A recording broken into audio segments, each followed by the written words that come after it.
Good evening. Glad you're with us. I'm Shannon Ogden. And I'm Ann Trujillo. And those storms, boy, they turned deadly when a woman got trapped in an Englewood basement filled with water. And neighbors say this happened in just 30 minutes. 8 feet of water rushed into the basement before that woman was able to get to higher ground. Denver 7's Jackie Crea has her story tonight. Jackie?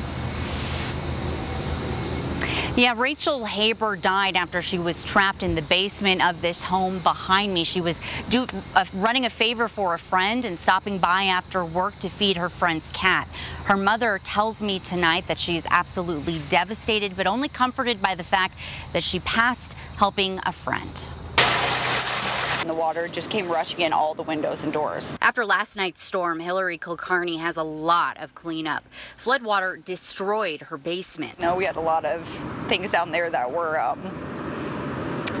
irreplaceable, stuff from our wedding, my wedding dress, a painting of our dog that has already passed away, just things that can't be replaced. But when she ran outside, she realized she was one of the lucky ones. The woman house sitting across the street never made it out. I saw it on the news this morning and I just broke down because it's just terrible and so sad. 32-year-old Rachel Haber was trapped in ceiling-high water. Cindy Hartman lives upstairs. While I'm on the phone with 911, the sound stopped, and they never sounded again, even after the police officers arrived. Police officers made it partially inside the basement and pulled Haber out, but it was too late. She died at the hospital. The fact that that happened in 20 minutes and she couldn't get out, that's scary. It's not okay. It's a nightmare. Donald Ogden lives next door. He got out just in time. It was 8.5 feet at one point deep.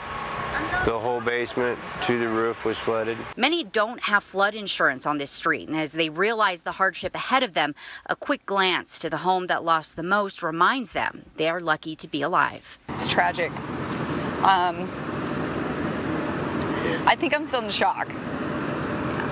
So it's been hard to deal with this last, I guess it hasn't even been 24 hours, but it's going to be a long time getting things back together for sure. And several of the hardest hit homes tonight are without power. They'll remain that way until inspectors come by and deem it safe to turn that power back on. We've also been hearing from residents here, neighbors who say there's issues with drainage, and we've reached out to the city to try and get some answers. The feeling here is that this tragedy could have been prevented. As soon as we hear from the city and get to the bottom of this, we'll keep you updated. I'm live in Englewood. Jackie Crea, Denver 7.